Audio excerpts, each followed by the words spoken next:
नानक देव जी का जन्म एक हिंदू परिवार में हुआ था। अपनी आजीविका के लिए नानक देव जी नगर के नवाब के मोदी खाने में काम करते थे। सुल्तानपुर शहर में नानक देव जी अपने बहनोई के तहत इस नौकरी पर लगे थे। नानक देव जी बड़े ही धार्मिक प्रवृत्ति के भक्त थे। हिंदू धर्म के देवी देवताओं की भक्ति और विष्णु जी के दृढ़ भक्त थे। नानक देव जी प्रतिदिन नगर से लगकर बहने वाली बेई नदी में स्नान करने जाते थे तथा वहीं पर घंटों तक साधना योग करते थे। पूर्ण परमेश्वर कबीर साहिब अपने विधान अनुसार एक जिंदा महात्मा का रूप बनाकर वहां आए।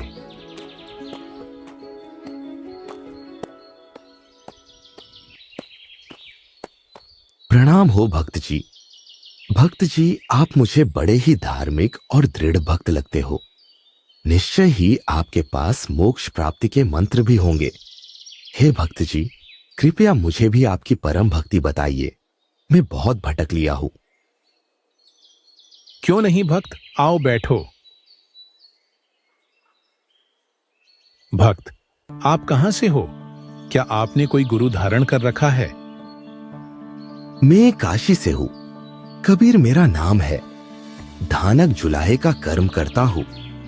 मैंने गुरु तो बना रखा है, लेकिन उनसे मेरा संशय दूर नहीं हुआ। अब किसी अच्छे गुरु की तलाश में हूं। भक्त, मुझे अपना गुरु बनाओ, फिर मैं आपके सारे संशय दूर कर दूंगा। अच्छा जी, मुझे अपना शिष्य ही जाने महात्मा। हाँ, अब सुनो। इस संपूर्ण सृष्टि पर हमारे 3 देवताओं का ही पूर्ण आधिपत्य है। ये त्रिदेव श्री ब्रह्मा जी, श्री शिव जी तथा सर्वोपरि देव श्री विष्णु जी अजर अमर है। इनका कभी जन्म नहीं होता। इसी त्रिगुण माया से सर्व सृष्टि विद्यमान है। भक्त ओम नाम का जाप किया करो और श्री हरि विष्णु जी को इष्ट मानकर स्वर्ग प्राप्ति की इच्छा रखा करो। यही उपदेश पवित्र श्रीमद् भगवत गीता में दिया गया है, जो कि स्वयं परमेश्वर विष्णु जी यानी श्री कृष्ण जी ने दिया है। महात्मा जी, मेरी कुछ और शंकाएं भी है। आप कह रहे हो कि ये त्रिदेव अजर अमर है, लेकिन मैंने अपने पूर्व गुरु से गीता जी में ही पढ़ा था कि आपके श्री कृष्ण जी अध्याय 2 के श्लोक 12 में, अध्याय 4 के श्लोक 5 और 9 में तथा अध्याय 10 के श्लोक 2 में स्वयं कह रहे हैं कि अर्जुन, तेरे और मेरे बहुत से जन्म हो चुके हैं और आगे भी होते रहेंगे। वही अध्याय 7 के श्लोक 14-15 में कहा है कि इस त्रिगुण माया को पूजने वाले राक्षस स्वभाव के दूषित तथा मनुष्यों में नीच मूर्ख लोग मेरी भक्ति नहीं करते। और फिर 18वें श्लोक में स्वयं की भक्ति को भी अनुत्तम यानी घटिया बता दिया, क्योंकि इससे जन्म मरण नहीं मिट सकता, यानी मोक्ष नहीं हो सकता। तो फिर हम किसकी भक्ति करें? नानक देव जी को गीता जी के कई श्लोक कंठस्थ याद थे, क्योंकि वे नित्य पाठ किया करते थे, जो कि अपने गुरु ब्रिजलाल पांडे से अध्ययन की थी। भक्त ओम नाम के जाप से ब्रह्मलोक में साधक जाता है, वहां से वापस नहीं आते। लेकिन गीता जी के अध्याय 8 के श्लोक 16 में कहा है कि ब्रह्मलोक तथा स्वर्गलोक तो सभी नाश में आते हैं, फिर हम कहाँ जाएंगे? महात्मा, आपको पता हो तो गीता जी के अध्याय 18 के श्लोक 62 से 66 में एक अन्य परमात्मा का जिक्र किया है, जिसे ही वास्तव में अविनाशी और शाश्वत बताया है।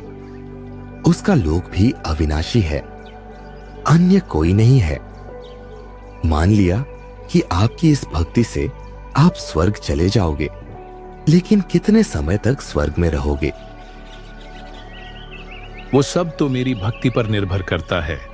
ज्यादा भक्ति करूंगा तो ज्यादा दिन स्वर्ग में आनंद से रहूंगा।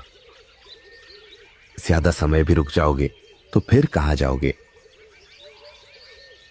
फिर तो इसी मृत लोक में आना पड़ेगा और अन्य शरीर भी धारण करना पड़ सकता है। तो आपका मोक्ष कहा गया गुरुजी? क्या आपका जन्म मरण मिट जाएगा? नहीं। तो फिर आपकी भक्ति का क्या लाभ हुआ? भक्त का प्रथम उद्देश्य जन्म मरण से छुटकारा पाना होता है। आप तो फिर पूरे भक्त ही नहीं हुए। गीता जी अध्याय 4 के श्लोक 34 में कहा है कि उस पूर्ण परमेश्वर की यथार्थ जानकारी के लिए तत्वदर्शी संतों की तलाश कर। महात्मा जी, क्या आपको वह तत्वदर्शी संत मिल चुके हैं? नहीं, मुझे कोई तत्वदर्शी संत नहीं मिला, लेकिन मेरे गुरु पूर्ण है। उन्होंने मुझे बहुत अच्छा मार्ग बताया है। नहीं भक्त जी, आपके गुरु पूर्ण नहीं है। उन्हें गीता जी का यथार्थ ज्ञान नहीं है। वो तत्वदर्शी संत में हूं, काशी में रहता हूं और धानक जुलाहो की गली में रहता हूं। मुझे गीता जी के अनुसार अध्याय 15 के श्लोक 17 वाले उत्तम पुरुष की यथार्थ जानकारी है। आप मुझे गुरु बनाइए। नहीं, आप सब झूठ बोल रहे हो। आप कोई संत नहीं हो सकते। अगर ऐसा ही कोई ज्ञान होता तो आज तक किसी ने बताया क्यों नहीं? मैंने आज पहली बार ऐसी मनगढ़ंत बातें सुनी हैं। परमेश्वर कबीर साहिब जी नानक देव जी की अरुचि देखकर वहां से चले गए, लेकिन नानक जी को अंदर से निचोड़कर रख दिया। बाहर ऐसा दिखावा नहीं किया।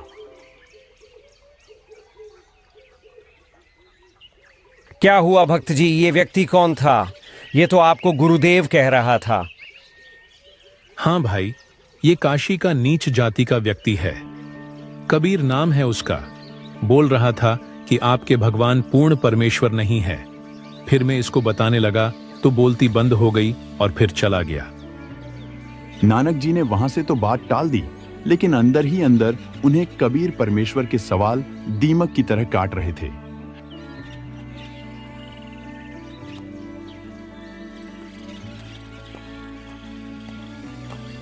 घर जाकर नानक देव जी ने पूरी गीता जी से मिलान किया।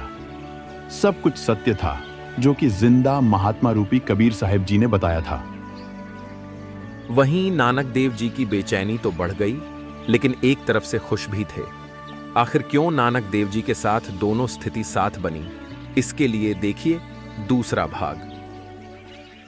ये अनमोल ज्ञान जगत गुरु तत्वदर्शी संत रामपाल जी महाराज के सत्संगों का अंश मात्र है। संपूर्ण आध्यात्मिक ज्ञान के लिए सुनिए संत रामपाल जी महाराज के मंगल प्रवचन।